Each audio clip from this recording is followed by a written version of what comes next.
Welcome to UnityFirst.com as we travel to France in search of Black history.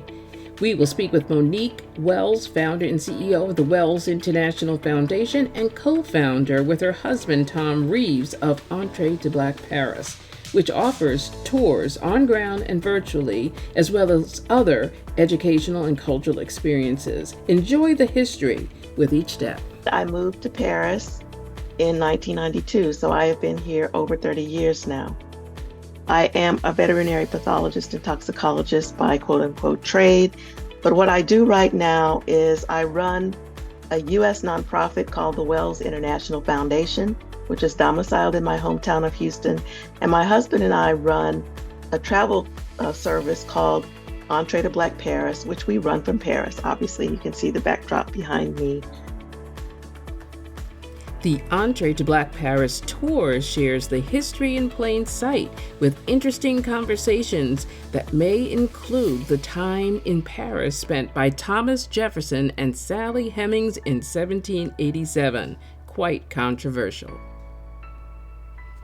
Many visitors might be interested in the visits of William Wells Brown, 1854, who was actually the first African American to publish a novel or play, or the visit of Frederick Douglass or W.E.B. Du Bois, and artist Henry Ossawa Tanner.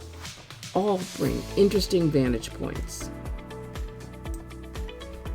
Let's recognize the Black history in Paris as we think about Eugene Bullard, who was one of the first Black military pilots who actually flew with the French in 1914. Ida Gibbs, who co-founded one of the first YWCAs in Washington, D.C., and moved to Paris as a wife of a diplomat. Let us remember Bessie Coleman from Texas, the first African-American woman to hold a pilot's license, which she earned in a town in northern France. We have this introduction of jazz to France by soldiers who fought during the First World War, who came here. They were trained in the United States, but were not allowed to fight with white Americans during the war. So they were, quote unquote, given over to the French. And they fought with the French, side by side with the French during the First World War. And they were very well accepted, and they were given medals for their service, their bravery, their accomplishments, etc. They were welcomed into French homes. And this is something that led to what I call the myth of a colorblind France. So these African-American men were so well accepted that they went back to the US after the war and they told tales. Not even tales. I mean, tales sounds like it's, fabricated, but they told stories about their experiences in France. And for all intents and purposes, for them, France did not see their color. It was a colorblind society. Well, of course, that's not true, but there was a particular set of circumstances that allowed them to be accepted as for who they were. And they went back to the United States and they told these stories. And so this sort of myth grew up in the United States. Oh, over there, they don't see color. Over there, let's go over there. Okay. So they fought, but they also played this new music, this new quote unquote music, introduced that to the French. And so jazz caught on. And after the First World War, there was a big demand for it. And African-American musicians filled that demand. And so there was this period between the wars, between World War I and World War II, where there were African Americans, lots of musicians in particular, coming here and making a life for themselves. In this world of jazz and entertainment came Ada Bricktop Smith, originally from Virginia, who came to Paris in 1924. She owned the famous nightclub Chez Bricktop. She was a jazz singer and dancer, club owner extraordinaire, hosting the rich and famous.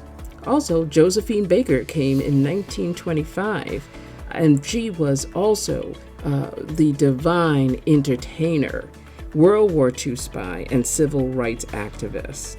The noted educator from Washington, D.C., Anna Julia Cooper, received her doctorate from the Sorbonne in Paris. You mentioned Josephine Baker, and of course, she is the biggest name. When it comes to African Americans in Paris, she is the biggest name. You probably know that in November of 2021, she was inducted into the Pantheon here. Enormous honor.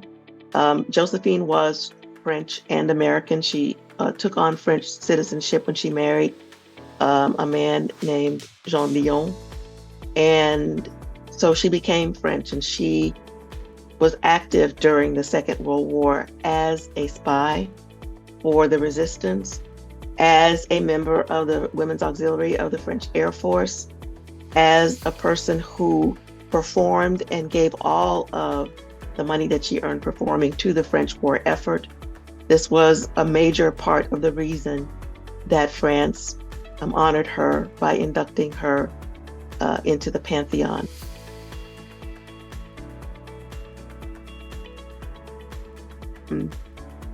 There were some, like James Baldwin, who really didn't have a lot of high expectations. And it was more,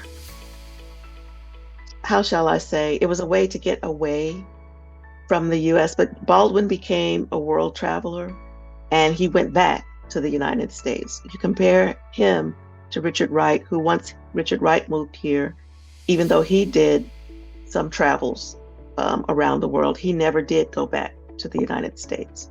When it comes to visual artists, we have Henry Ossawa Tanner, who was here during the first part of the 20th century, the best known male painter who was in Paris during that early part of the 20th century. We have Lois Mailou Jones, who was here in the 30s and who continued to come year after she spent a year studying here.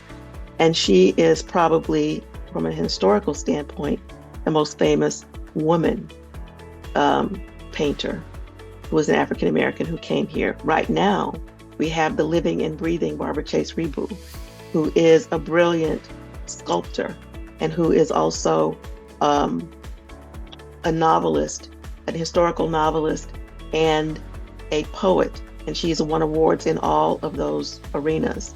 And she is living and breathing, and she is part of the walking tour that I do in the Luxembourg Garden called Black History in and around the Luxembourg Garden. We have a women-centric version of that tour that we've given, and it's become extremely popular. And of course, I would be remiss if I didn't speak about Buford Delaney, who was a mentor of James Baldwin, and the reason that I started a French nonprofit called Les Amis de Buford Delaney, Friends of Buford Delaney, to place a tombstone at his previously unmarked grave in a cemetery outside of Paris called Thiers. We have just a few months ago launched a new walking tour called Black Paris Pilgrimage, which takes visitors to the most famous cemetery in France, not the cemetery where Buford is buried, but the most famous cemetery in France called the Père Lachaise Cemetery, where there are many, many African Americans and other Black people interred there. And there are also stories of white French and other people who were very much a part of the Black Paris experience. There are many other Black people who live in Paris other than African Americans, of course. We have Black Africans, we have Black people from the French Caribbean and other areas that France colonized during the period of slavery and also during the period of African colonization. Monique also remembers the great Carol Denise Fredericks, who pursued her singing career in Paris in 1979. She ended up singing with some of the best voices in France and also pursuing her own albums and solo career. She passed away in 2003, but we must remember her journey from Springfield, Massachusetts to Paris and how she won the hearts of Parisians for her voice. But she made a life here, a long and a very successful life here. And she lived in the 18th arrondissement or district. There's a huge plaque on the building where she lived that honors her.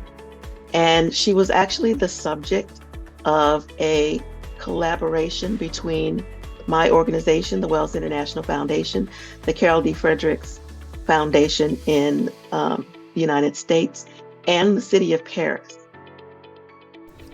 As we close this broadcast, let us remember the life of Carol Denise Fredericks, who died in 2001 and is laid to rest in Paris, France. Also, let us remember the great Nina Simone, who passed away in a town on the French Riviera in 2003. May these stories and others come alive for you during the Entrée to Black Paris tours, virtually or on ground. Enjoy.